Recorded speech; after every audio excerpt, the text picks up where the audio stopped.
Hello po, ako po si AJ Valencia, ang DTF operator po dito sa RP Tugigaraw. Ito po yung DTF machine po namin na nagamit ng 6 na araw na may total meters na 25. Ito naman po yung printer head. Ang uling palit po nito is noong December. Ito naman po yung cupping na may 90% good condition pa po. Head clean.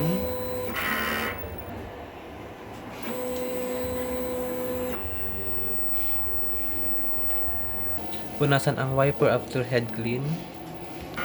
Nozzle check.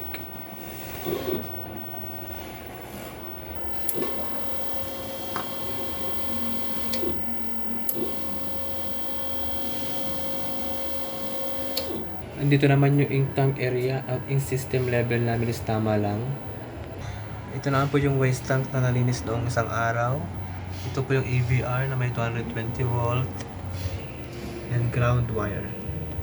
Ito po yung aming stocks. Ito po yung in-use, unused, DTF film, and DTF powder. Ito naman ang nagamit sa Sayan. Magenta, yellow, black, powder, and white. Daily output and daily checklist.